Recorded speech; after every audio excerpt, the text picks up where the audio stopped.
100 دفعہ روزانہ سبحان اللہ پڑھ لیا کرو، تمہیں 100 غلام آزاد کرنے کا ثواب ملے گا۔ سر روزہ اگر آپ توڑ بیٹھیں تو ایک غلام آزاد کرنا پڑتا ہے، تو 100 روزوں سے بھی کے برابر یہ آپ سمجھ لیں۔ 100 دفعہ الحمدللہ پڑھ لیا کرو، تمہیں 100 گھوڑے اللہ کی راہ میں جہاد کے لیے بھیجنے کا ثواب ملے گا۔ 100 دفعہ اللہ اکبر پڑھ لیا کرو، تمہیں 100 اونٹ اللہ کی راہ میں بھیجنے کا، قربان کرنے کا، نہر کرنے کا ثواب ملے گا۔ 100 اونٹ، سر ایک اونٹ کی قیمت آلموسٹ 2-2.5 لاکھ روپے، کروڑوں روپے کا وظیفہ ہے جی، ملینز آف ڈالرز کا یہ وظیفہ ہے فری میں۔ اور 100 دفعہ لا الہ الا اللہ پڑھ لیا کرو، یہ زمین و آسمان کے درمیان جتنا فاصلہ ہے اس کو ثواب سے بھر دے گا۔ سر لا الہ الا اللہ کے پھر برابری کون کر سکتا ہے؟ وہ حدیث بطاقہ ہے نا، کاغذ کے پرزے والی حدیث جامع ترمذی میں، کہ ایک شخص کے 99 دفاتر گناہوں کے کھولے جائیں گے اور نامہ مال تل رہا ہوگا تو اللہ تعالیٰ فرمائے گا میں کسی کے ساتھ ناانصافی نہیں کرتا۔ دوسری طرف ایک کاغذ کا ٹکڑا ڈالا جائے گا جس پہ لا الہ الا اللہ لکھا ہوگا۔ وہ شخص کہے گا یہ ایک ٹکڑا کیا کر سکتا ہے، بس وہ رکھنے کی دیر ہوگی، وہ پڑھنا بھاری ہو جائے گا۔ اللہ کے نام سے تو وزنی کوئی چیز نہیں ہو سکتی، اسے کہتے ہیں کاغذ کے پرزے والی حدیث، اس کے لیے جنت کا حکم ہو جائے گا۔ لا الہ الا اللہ کا مقابلہ نہیں ہے۔ تو یہ 4 وظیفے ہیں، سبحان اللہ، الحمدللہ، اللہ اکبر، لا الہ الا اللہ۔ یہ اتنا محبوب وظیفہ ہے کہ جو سنن نبی داؤد میں، جامع ترمذی میں صلاۃ و تسبیح والی حدیث ہے، اس میں 300 دفعہ کون سے کلمات پڑھے جاتے ہیں؟ یہی سبحان اللہ والحمد للہ ولا الہ الا اللہ واللہ اکبر، بس اتنا ہی پڑھنا ہوتا ہے۔ یہ ولا حول ولا قوت الا باللہ کی حدیثیں الگ سے ہیں، لیکن صلاۃ و تسبیح میں اتنا ہی پڑھنا ہوتا ہے، 4 کلمات۔ حتیٰ کہ صحیح مسلم میں حدیث ہے، نبی علیہ السلام نے فرمایا یہ 4 کلمات مجھے ہر اس چیز سے بڑھ کر محبوب ہیں جن پہ سورج طلوع ہوتا ہے، یعنی دنیا اور جو کچھ دنیا کے اندر ہے اس سے بڑھ کر مجھے یہ چیز محبوب ہے کہ میں یہ 4 کلمات کہہ لوں، سبحان اللہ والحمد للہ ولا الہ الا اللہ واللہ اکبر۔ اور صحیح مسلم کی ایک اور حدیث ہے کہ نبی علیہ السلام نے فرمایا اللہ تعالیٰ کو اس سے بڑھ کر کوئی اور کلمات محبوب نہیں ہے، اور یہ حصہ بخاری میں بھی ہے اس کا، اور اس میں اللہ تعالیٰ کی طرف سے کوئی پابندی نہیں ہے، تم ان کی ترتیب بھی بدل سکتے ہو، یعنی سبحان اللہ کے بعد آپ اللہ اکبر پڑھ لیں، پھر لا الہ الا اللہ، کوئی فرق نہیں ہے۔ یہ ایک اوپن چیز ہے، آپ یوں بھی کر سکتے ہیں کہ پہلے 100 دفعہ پڑھ لیں سبحان اللہ سبحان اللہ سبحان اللہ، الحمدللہ الحمدللہ الحمدللہ، اللہ اکبر، کیونکہ را کو پھر لام سے ملائیں گے، اللہ اکبر اللہ اکبر اللہ اکبر، لا الہ الا اللہ لا الہ الا اللہ لا الہ الا اللہ۔ اور یوں بھی پڑھ سکتے ہیں، وہ زیادہ بہتر ہے، سبحان اللہ والحمد للہ ولا الہ الا اللہ واللہ اکبر، کیونکہ اکبر پہ وقت کریں گے، ورنہ یہ سبحان اللہ تو الحمدللہ ہی پڑھ نہیں سکتے آپ، کیونکہ الحمدللہ الحمدللہ بنے گا کانٹینیوس، جیسے اللہ اکبر اللہ اکبر اللہ اکبر بنتا ہے، تو وقت کرنا پڑے گا سوائے سبحان اللہ کے۔ سبحان اللہ یہ تو پڑھ سکتے ہیں، لیکن الحمدللہ کو الحمدللہ وقف کرنا پڑے گا۔ اللہ اکبر اگر ملائیں گے تو اللہ اکبر را کو لام سے، تو اس کی بجائے اتنی مشکل میں نہ پڑھیں، سبحان اللہ والحمد للہ ولا الہ الا اللہ واللہ اکبر، ایک تسبیح پڑھ لے، 4 وظیفے 100 دفعہ ہو جائیں گے، کیونکہ نبی علیہ السلام نے اجازت دے دی ہے نا، آگے پیچھے دائیں بائیں کچھ بھی کر سکتے ہو، اور یہ ترتیب تو صلاۃ و تسبیح میں موجود ہے، نبی علیہ السلام نے کلمات پڑھے بھی ہیں۔ آپ کو پتہ ہے تبلیغی جماعت والے 3 وظیفے بتاتے ہیں، ویسے بڑی سمجھداری سے ہی کسی نے وہ ڈیوائس کیے ہوئے ہیں۔ 100 دفعہ وہ یہ بتاتے ہیں سبحان اللہ والحمد للہ ولا الہ الا اللہ واللہ اکبر، وہ ساتھ وہ بتاتے ہیں ولا حول ولا قوت الا باللہ، وہ بھی پڑھ سکتے ہیں، وہ بھی صحیح بخاری میں رات کو اٹھتے وقت کی دعا ہے۔ فی العلی العظیم تک بھی پڑھ سکتے ہیں، وہ ابن ماجہ میں موجود ہے۔ میرا ایک یوٹیوب پہ کلپ ہے 6 کلموں کا ثبوت، تو میں نے بتایا 4 کلمے ثابت ہیں، 2 مولویوں کے لکھے ہوئے ہیں، آخری والے جو ہیں، تو بلکہ وہ میرا بیٹا تو وہ اس کے وہ کورس میں آیا تو اس نے 2 یاد ہی نہیں کیے، تو تو اس کو ماں کہہ رہی یاد کرو، کہتی ثابت، وہ کہتا ثابت ہی نہیں ہے تو کیوں ساری یاد کر. ہم ریکویسٹ کریں گے، ہمارے پاس بھی وہ کورس اسلامیات کا جو ہے نا اس کو ریویو کرنے کے لیے بھیجا ہوا ہے ہماری اکیڈمی میں انہوں نے، تو ہم اس میں ان کو ریکویسٹ کریں گے کہ یہ آخری 2 کلمے نکال دیں، پہلے 4 کلمے ثابت ہیں. وہ تو ثابت ہی نہیں ہے تو خام خواہ لوگوں کو آپ رٹا رہے ہیں. الٹا جن لوگوں کی شادی ہونے والی ہوتی ہے وہ بیچارے ٹینشن میں پڑے ہوتے ہیں 6 کلمے یاد کرنے کے، حالانکہ کلمے کے ساتھ تو کوئی تعلق ہی نہیں اس کے.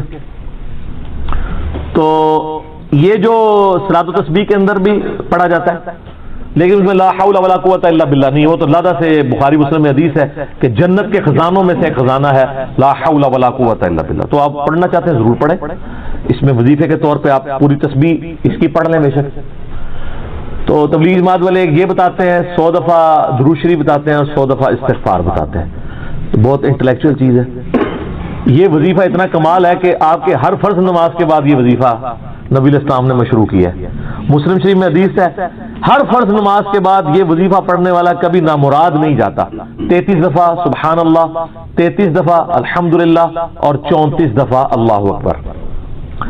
اور ایک حدیث میں ہے مسلم شریف کی کہ جو پڑھے 33 دفعہ سبحان اللہ، 33 دفعہ الحمدللہ، 33 دفعہ اللہ اکبر اور 100 کا عدد پورا کرنے کے لیے پڑھ لے لا الہ الا اللہ وحدہ لا شریک لہ لہ الملک ولہ الحمد وہو علی کل شیء قدیر. 100 کا عدد اس سے بھی پورا کر سکتے ہیں اور 100 کا عدد اللہ اکبر کہہ کے بھی پورا کر سکتے ہیں. تو اس کے سارے گناہ معاف کر دیے جائیں گے اگرچہ سمندر کی جھاگ کے برابر ہی کیوں نہ ہو. لیکن وہ صغیرہ گناہ، کبیرہ گناہ صرف توبہ سے معاف ہوتے ہیں.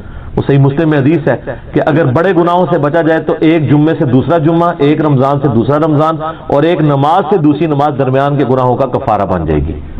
لیکن جو نماز ہی نہیں پڑھتا تو جمعہ پڑھتا رہے تو وہ تو بڑے گناہوں سے نہیں بچا ہوا نا. مسلم شریف میں حدیث ہے بندے کے کفر اور اسلام کے درمیان فرق نماز ہے. یہ نہ ہو کہ ایک رمضان پڑھ لے اگر رمضان کے بیچ چلے سارے، نہیں نا، اس طرح نہیں ہوگا. تو یہ وظیفہ اتنا کمال ہے. بخاری مسلم دونوں میں حدیث ہے کچھ غریب صحابہ حضور کے پاس ہے یا رسول اللہ ہر مقابلے میں ہم برابری کر لیتے ہیں امیر اصحاب کی. وہ روزے رکھتے ہیں ہم بھی روزے رکھ لیتے ہیں، وہ نمازیں پڑھتے ہیں ہم بھی نمازیں پڑھ لیتے ہیں، وہ جہاد کرتے ہیں ہم بھی جہاد کر لیتے ہیں. ایک معاملے میں آ کے ہم مارے جاتے ہیں. قرآن میں بار بار ہے اللہ کی راہ میں خرچ کرو، ہم تو خود ہی غریب ہیں. تو آپ ہمیں کوئی اس کا حل تجویز کریں. تو آپ فرمایا میں تمہیں ایک ایسی چیز بتاتا ہوں کہ تم ان کی برابری کر لو گے. تم ہر فرض نماز کے بعد 33 دفعہ سبحان اللہ، 33 دفعہ الحمدللہ، 34 دفعہ اللہ اکبر پڑھ لیا کرو. یہ بخاری مسلم دونوں میں. کچھ دنوں کے بعد پھر وہ حاضر ہوئے، یا رسول اللہ وہ تو امیر صاحبہ کو بھی پتہ چل گیا، وہ بھی یہی کچھ پڑھ رہے ہیں. اب ہم کیا کریں؟ تو اسی تک لو جناب، تو اسی گرین کارڈ دے بلو کارڈ دے چکر پہ ہو، دنیا دے آخرت کے نہیں. صحابہ کرام آخرت کے بلو اور گرین کارڈ کی بات کرتے تھے. تو نبی علیہ السلام مسکرائے، آپ نے فرمایا ذالک فضل اللہ یؤتی من یشاء، یہ اللہ کا فضل ہے، میں تو اللہ کا فضل نہیں روک سکتا. ٹھیک ہے نا. تو ظاہر گیون سرکمسٹانسز اللہ کے دیے ہوئے ہیں، اس کے اندر آپ بیسٹ پرفارم کرنے کی کوشش کریں. اللہ کے فضل کو تو کوئی روک نہیں لگا سکتا نا. کوئی یہ نہیں کہہ سکتا کہ جی وہ یعنی تیرے ہوتے جنم لیا ہوتا کیوں نہیں ہوا، ہو سکتا ہے بجھا نہیں ہوتا.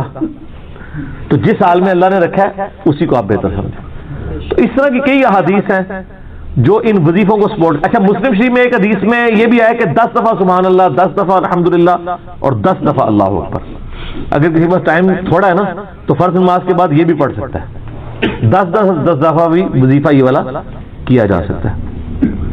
ایک بڑی دقت انگیز حدیث ہے، ہمارے یوسف بھائی نے اس پہ کلپ بھی بنایا ہے، صفین کی راتوں میں. بخاری مسلم دونوں میں حدیث ہے.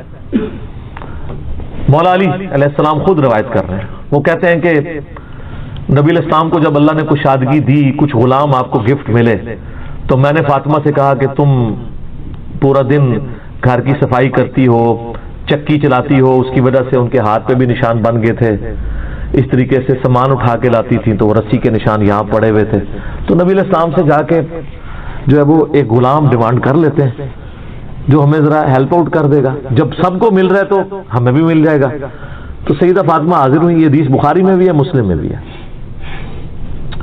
تو حضور علیہ السلام کے پاس گئیں، بات نہیں کر سکی. طبیعت میں تربیت کس کی تھی سر؟ بولڈنس نہیں تھی وہ والی. حالانکہ باپ ہے، اور حضور کو پتا تھا اپنی بچی کی عادت کا، تو وہ گئی، بات نہیں کر سکی، واپس چلی گئی. تو حضور علیہ السلام محفل برخاست ہوئی، آپ خود آ گئے. سر وہ حدیث کمال ہے. مولا علی کہتے ہیں میں اور فاطمہ ایک چادر میں لیٹے ہوئے تھے اور نبی علیہ السلام ہمارے گھر میں آئے اور پاؤں کی جانب سے نبی علیہ السلام ہمارے بستر میں داخل ہوئے، حتیٰ کہ آپ کے پاؤں کی ٹھنڈک ہم نے اپنے سینے پہ محسوس کی. یعنی حضور علیہ السلام نے پاؤں کی جانب سے اپنے پاؤں انٹر کیے اور وہ پاؤں سیدہ فاطمہ اور مولا علی کے سینے تک پہنچ گئے، تو انہوں نے ان کو سینے سے لگا لیا. سر یہ فرینکنس کسی صحابی کو نصیب ہو سکتی ہے؟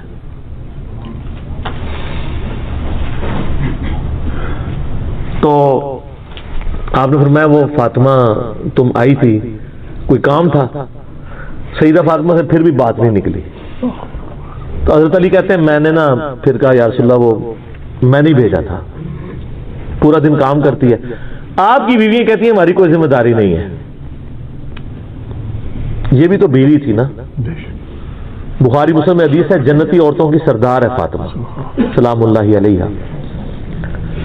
تو میں نے غلام کے لیے عرض کیا تھا یہ تھک جاتی ہے، میں ہیلپ آؤٹ کر دے گا. آپ نے السلام فرمایا میں تمہیں سے بہتر نہ چیز عطا کروں؟ کہ یا رسول اللہ عطا کرے. یعنی آپ لوگ تو سمجھ رہے ہوں گے کہ غلام مانگا تو شاید ایک گھوڑا بھی ساتھ گفٹ مل جائے گا.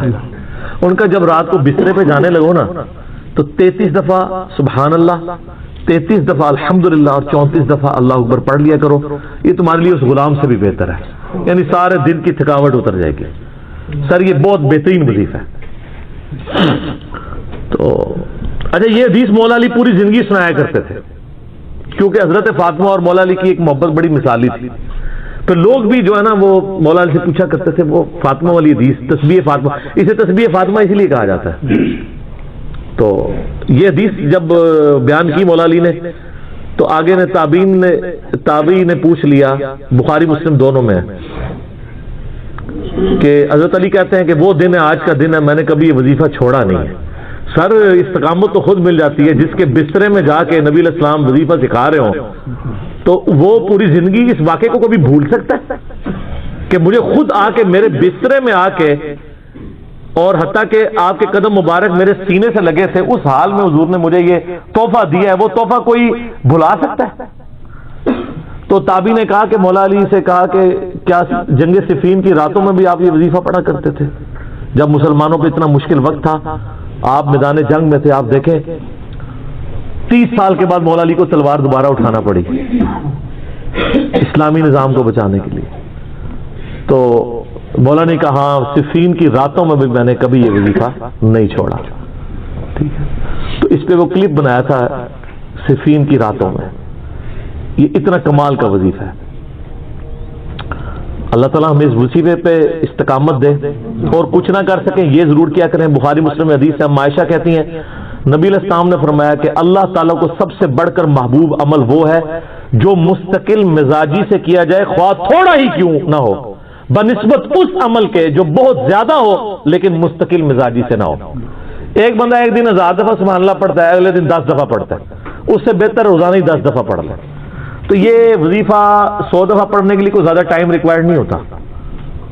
آپ روٹین میں آپ پاس دونوں آپشن ہیں، الگ الگ کر کے پڑھ لیں تب بھی ٹھیک ہے، ایک ہی دفعہ میں پڑھ لیں سبحان اللہ والحمدللہ ولا الہ الا اللہ واللہ اکبر تب بھی درست ہے.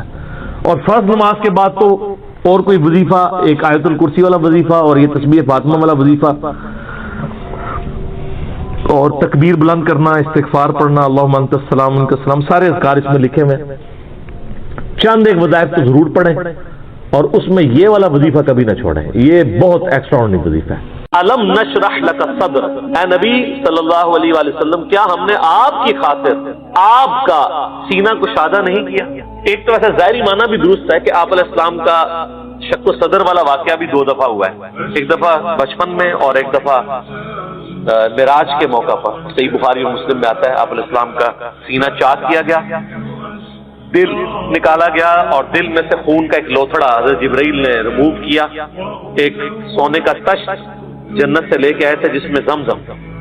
آپ زمزم کی امپورٹنس دیکھیں کہ برتن سونے کا جنت سے ہے، لیکن پانی جس میں حضور کا دل دھویا گیا ہے وہ زمزم، پوائنٹ ٹو بی نوٹڈ، جنت سے پانی نہیں ہے، یہ زمزم کا پانی۔ پھر آپ نے اسلام کا سینہ مبارک سی دیا گیا، اور صحابہ کہتے ہیں ہم نے سلائی کے نشان آپ کے جسم پہ دیکھے ہیں۔ ایک تو وہ سینہ کھولنا ہے، اور ایک اس کا معنی وہ ہے جو لٹریچر کی لینگویج میں لیا جاتا ہے، کہتے ہیں نا کہ جی میرا سینہ اللہ نے کھول دیا ہے، جیسے قرآن حکیم میں بھی آتا ہے کہ اللہ تعالیٰ جس کے ساتھ بھلائی کا ارادہ فرماتا ہے اس کا سینہ اسلام کے لیے کھول دیتا ہے، یعنی اس کو شرح صدر کہتے ہیں۔ شرح صدر کی جو ٹرم ہے وہ یہیں سے نکلی ہوئی ہے نا، شرح صدر، کھولنا سینے کا، یعنی بات سمجھ آ جائے۔ یہی حضرت موسیٰ علیہ السلام کی دعا جو ہے رب اشرح لی صدری، اے اللہ میرا سینہ کھول دے، ویسر لی امری، میرے معاملات کو میرے کاموں کو میرے لیے آسان کر دے، واحلل عقدۃ من لسانی، میری زبان کی لکنت کھول دے، یفقہوا قولی، تاکہ لوگ میری بات سمجھیں۔ یہ حضرت موسیٰ علیہ السلام کی زبان میں لکنت تھی، یہ دعا وہ مانگا کرتے، اللہ تعالیٰ نے اس کی برکت اس کی لکنت کھول دی۔ یہ آج بھی دعا بڑی افیکٹو ہے، اس لیے آپ دیکھیں جب بھی ہم تقریر سٹارٹ کرتے ہیں کوئی بیان تو اس کے سٹارٹ میں یہ پڑھتے ہیں دعا۔ اس دعا میں صرف اپنی زبان کی روانگی نہیں مانگی گئی ہے بلکہ اگلوں کے بھی دماغ میں میری بات آ جائے۔ آپ تو بڑا اچھا بول رہے ہیں، سامنے والے کو سمجھ ہی کوئی نہیں آ رہی، یفقہوا قولی، میری بات بھی سمجھ آئے اس کو، یہ نہ میں بات کوئی اور کر رہا ہوں الٹ سمجھ آ رہی ہو۔ یہ بھی ہو جاتا ہے بعض اوقات لوگ بات ایسی کر رہے ہوتے ہیں بالکل الٹ سمجھ آ رہی ہوتی ہے۔ اللہ کی تائید نہ ہونا تو ایسے ہی ہوتا ہے۔ آپ لوگوں کے سنے عجیب و غریب لوگ باتیں کر رہے ہوتے ہیں، ویسے تو باتیں بھی عجیب کرتے ہیں کہ علماء کی بات نہ ان کا سر ہوتا ہے نہ پاؤں، صحیح بھی بات کریں نا بعض اوقات وہ بات کے پیچھے عظیمت نہیں ہوتی کہ آگے بات سمجھ گئی، لیکن بعض لوگوں کو اللہ تعالیٰ نے اتنی عظیمت دی ہے۔ مثلا میں آپ کو مولانا اسحاق صاحب کی بات کروں رحمہ اللہ تعالیٰ، مولانا اسحاق صاحب کی آپ کوئی ویڈیو سن لیں، کوئی کلپ سن لیں، ایک ریڑے والے کو سنا دیں، ایک ڈاکٹر کو سنا دیں، ایک انجینئر کو سنا دیں، وہ سارے ایک بار آشکار اٹھیں گے یار بابا بول رہے کہ تو ہے۔ یہ اللہ کی عظیمت ہے ان کے ساتھ، کیونکہ بات سمجھ آتی ہے۔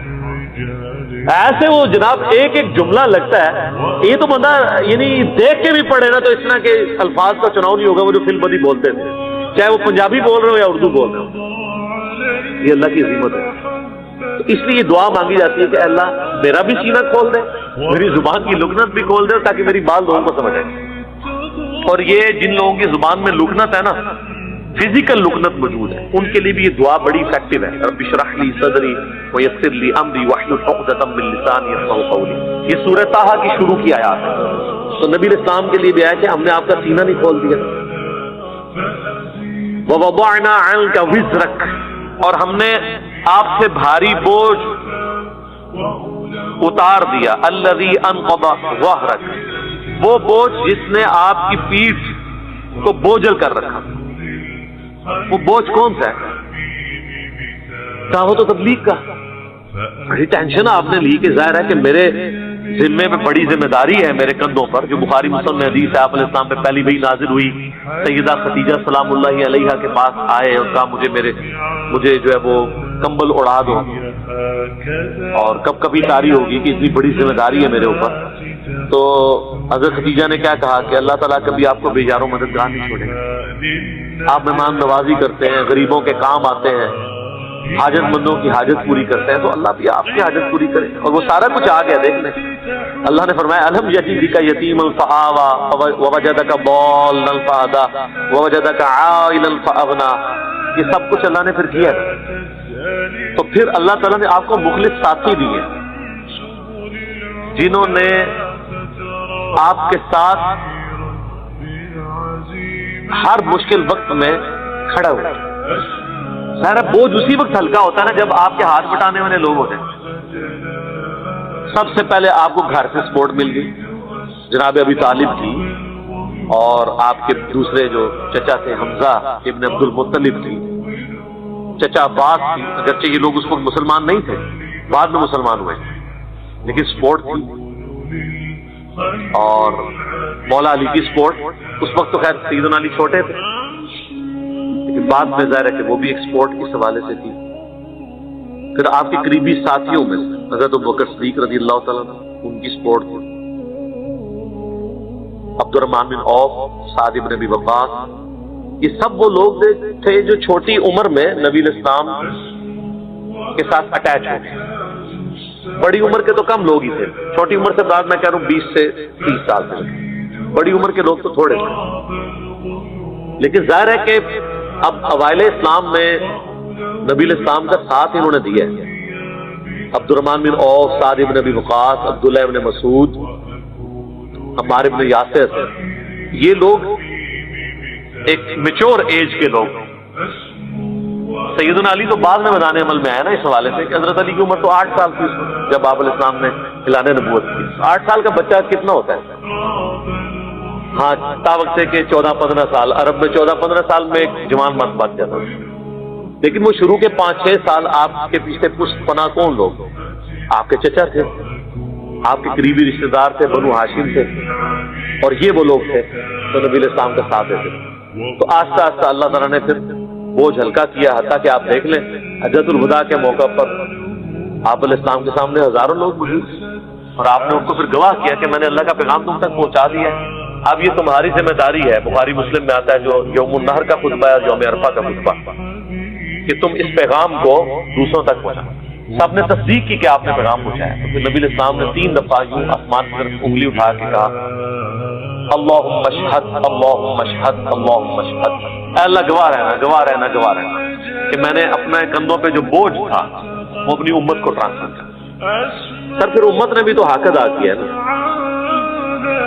اسلام تو عرب کی سرزمین تک تھا، لیکن آپ علیہ السلام کی وفات کے بعد جس پیشن کے ساتھ صحابہ کرام نے اس دین کو پوری دنیا تک پہنچایا ہے ود ان فیو ایئر، کتنی بڑی چینج ہے. پورے یعنی پیشن کے ساتھ، حالات و واقعات فیوریبل بھی نہیں، عرب کے قبائل بھی مرتد ہو پھر بھی اس دعوت کو لے کے اٹھے. اور کس طریقے سے رومن اور پرشین امپائر جو ہے وہ روندی گئی ہیں بڑے لمیٹڈ ریسورسز کے ساتھ، اتنی بڑی بڑی سپر پاور. وَرَفَعْنَا لَكَ ذِكْرَكَ، اور اے نبی ہم نے آپ کی خاطر آپ کے ذکر کو بلند کر. کیسا بلند ہوا ہے؟ دنیا میں کوئی جگہ ایسی نہیں ہے، کوئی وقت ایسا نہیں ہے کہ جہاں پر اللہ کے ذکر کے ساتھ نبی علیہ السلام کا ذکر اذان کی شکل میں نہ ہو رہا ہو، نماز میں درود شریف نہ پڑھا جا رہا ہو. پوری نماز ہی آپ علیہ السلام کا بھی ذکر ہے. جب آپ کہتے ہیں اہدنا الصراط المستقیم، تو صراط المستقیم کون سا ہے؟ نبی صلی اللہ علیہ وسلم کا راستہ. دروشی میں تو ڈائریکٹ آپ علیہ السلام کا نام آیا، اس کے علاوہ بھی ہر وقت آپ علیہ السلام کا ذکر. اس کے اوپر میں پیچھے گفتگو کر چکا ہوں. وَلَلْآخِرَةُ خَيْرٌ لَكَ مِنَ الْأُولَىٰ، آپ علیہ السلام کا ہر آنے والا لمحہ گزرے ہوئے سے بہتر ہے. اس کانٹیکسٹ میں میں نے ساری گفتگو کر لی ہے. اس آیت کو بھی اس کے ساتھ آپ جوڑ لیں. وَرَفَعْنَا لَكَ ذِكْرَكَ، ہم نے آپ کی خاطر، یعنی آپ کے ساتھ جو اللہ کی محبت ہے، کہتا ہے نا میں نے تیری خاطر یہ کام کیا. یہ الفاظ بڑے غور طلب ہے. ایک تو یہ بھی ہو سکتا تھا کہ اے نبی ہم نے آپ کا ذکر بلند کیا، نہیں. وَرَفَعْنَا لَكَ، ہم نے بلند کیا تیری خاطر، تیرا ذکر، یعنی جو تیرا اور میرا تعلق ہے اس تعلق کی وجہ سے ہم نے آپ کے ذکر کیا. سورہ النساء میں بھی آتا ہے نا اے نبی مجھے تیرے رب ہونے کی قسم. یہ اس وقت تک مؤمن نہیں ہوں گے جب تک کہ ہر فیصلے میں تمہیں حاکم نہ مان لیں، اور پھر دل سے اس کو تسلیم بھی کر. یہ نہیں ہے کہ اوپر سے صرف فیصلہ مانے، دل میں بھی اگر حرج پائیں گے نا تو مومن نہیں ہوں. وَيُسَلِّمُ تَسْلِيمًا، سر تسلیم آپ کے سامنے خم نہ کر دیں.